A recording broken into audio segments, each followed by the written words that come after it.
शेख हसीना साहिबा के दौर में बांग्लादेश ने कई सारे गैर ज़रूरी प्रोजेक्ट्स इंडिया को सियासी रिश्वत के तौर पर दिए थे। यानी इंडिया को खुश करने के लिए अवामी लीग की सरकार ने ऐसे ऐसे प्रोजेक्ट्स भी इंडिया को दिए हुए थे जो कि बिल्कुल भी फिजिबल नहीं थे, बल्कि बांग्लादेश के लिए लॉस मेकिंग प्रोजेक्ट्स थे।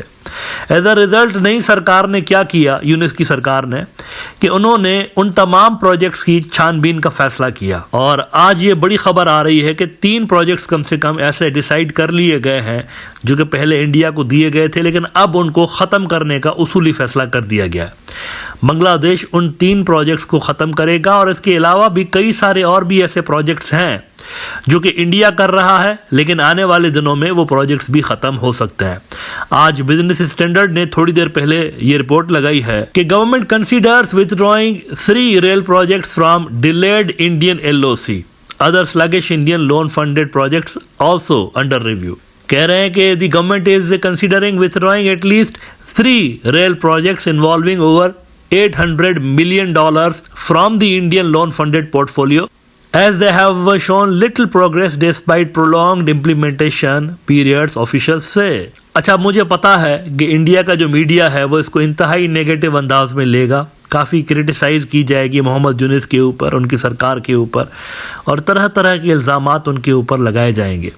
लेकिन जो रीज़न्स बांग्लादेश की तरफ से बताए गए हैं, ना सिर्फ ये कि वो जेन्युइन है, बल्कि अगर आप उन रीज़न्स को देखें तो उल्टा जिम्मेवारी इंडिया के ऊपर आयद होती है। ये जो प्रोजेक्ट्स कैंसिल किए गए हैं ये खुद इंडिया की हरकतों की वजह से कैंसिल किए गए। मिसाल के तौर पर आप देखिए, वो बता रहे हैं कि poor disbursement and slow execution have already caused additional requirements of nearly $770 million, prompting the economic relations division to explore alternative financing options instead of Indian credit for these projects.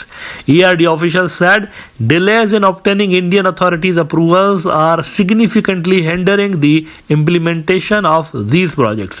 Additionally, as Indian contractors execute these projects, their negligence further slows progress, leading to cost escalations.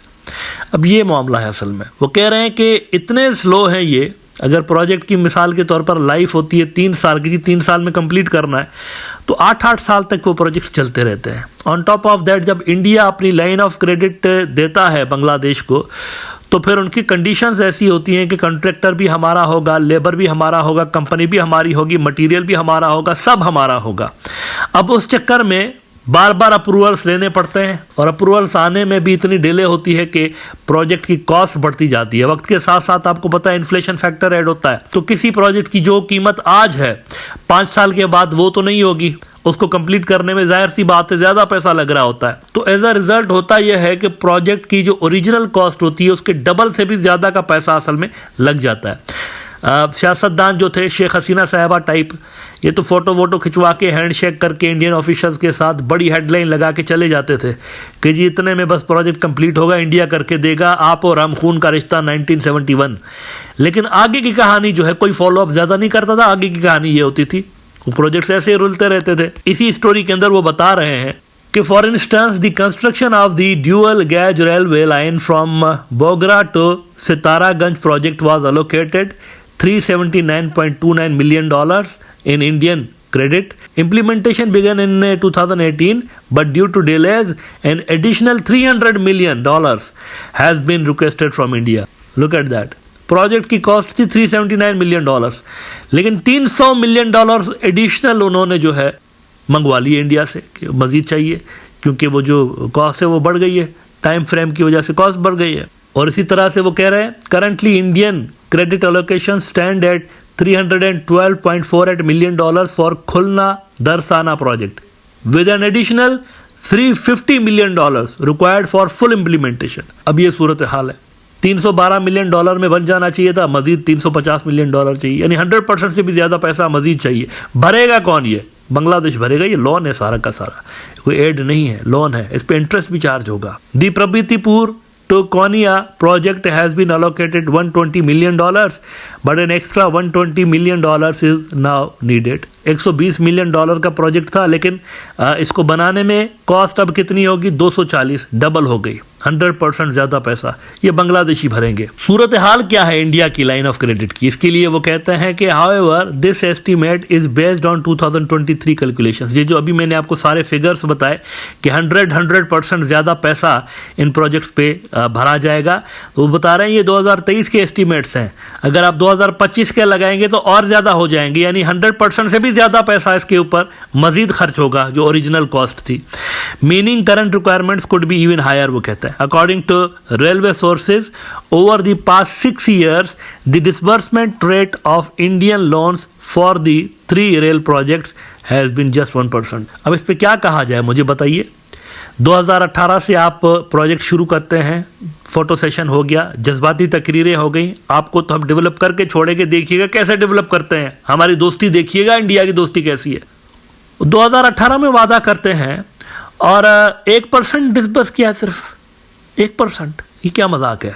अच्छा, अब अगर आपके जहन में आ रहा हो कि यार ये तो बड़ी नाइंसाफ़ी की बात है, तो इससे भी बड़े शौक के लिए तैयार हो जाइए। अभी जो आपको मैं ख़बर सुनाने जा रहा हूँ ये इससे भी ज़्यादा कंसर्निंग है, प्रॉब्लमेटिक है। अगर आप बांग्लादेश से ये प्रोग्राम देख रहे हैं ख़ास तौर पर, ये जो लाइन ऑफ क्रेडिट से अप्रूव होती थी और प्रोजेक्ट स्टार्ट होते थे ना, उसमें फिर ग्रेस पीरियड होता था कि जी 5 साल का ग्रेस पीरियड है या 10 साल का जितना भी है, फिर उसके बाद रीपेमेंट स्टार्ट होगी। रीपेमेंट स्टार्ट होगी यानी आप लोन वापस करेंगे इंटरेस्ट के साथ।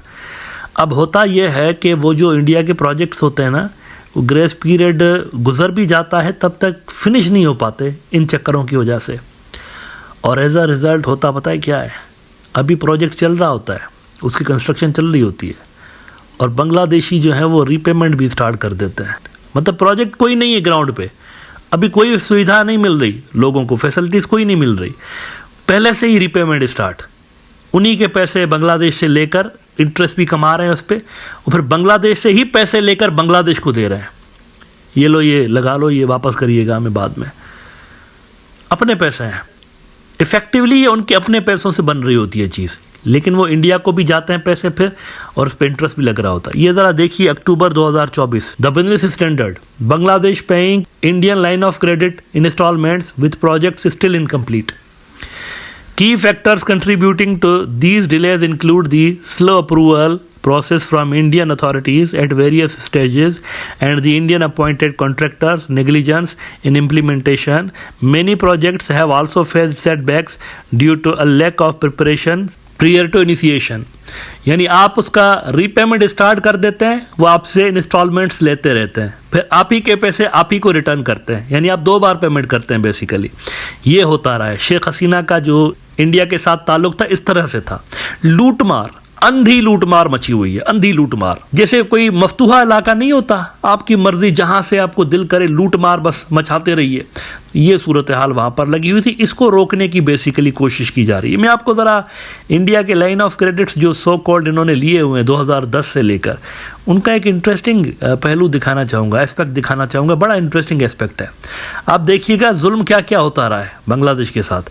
फाइनेंशियल एक्सप्रेस की कुछ अर्सा पहले की खबर देखिए, अब जब शेख हसीना मौजूद थी, ये उस वक्त की रिपोर्ट है, execution of projects under Indian LOCs. इसमें बता रहे हैं mere 23% use of $7.36 billion external assistance extended under 3 separate lines of credit over a period of 14 years by India by any mayor is deeply frustrating। 14 साल में इन्होंने जितनी line of credit दी हुई थी ना, जिस पे बड़ा खुशी से बताते थे अवामी लीग वाले और शेख हसीना वाले, देखो कितना बढ़िया दोस्त हमारा, ज़बरदस्त खून का रिश्ता, लेकिन 14 साल में सिर्फ 23% डिसबर्समेंट हुई है।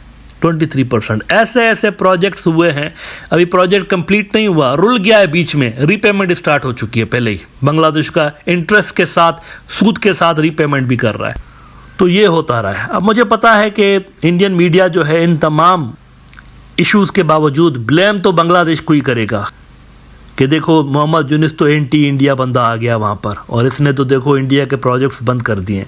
लेकिन देखें, थोड़ा सा न्यूट्रल होके यहाँ पर देखने की ज़रूरत है। उसूली एतबार से देखा जाए ना, इन तमाम मसाइल के बाद तो इंडिया का तो वैसे कोई एक भी प्रोजेक्ट वहाँ पर होना नहीं चाहिए बांग्लादेश के अंदर। अगर आप ये तमाम फैक्टर देखते हैं, लॉस ही लॉस है, लॉस ही लॉस है। इंडिया को अपना सिस्टम बेहतर बनाने की ज़रूरत है। अगर उनके पास पैसे नहीं है देने को तो वो कमिट ना करें, नहीं होने वाली बात है ना। 14 साल में आप सिर्फ 23% दे रहे हैं, ये कोई बात हुई भला? दूसरे मुल्क के भी जो इंटरेस्ट हैं आप उनको भी नुकसान पहुंचा रहे होते हैं बिला वजह कमिट करके इस तरह की लाइंस ऑफ क्रेडिट्स।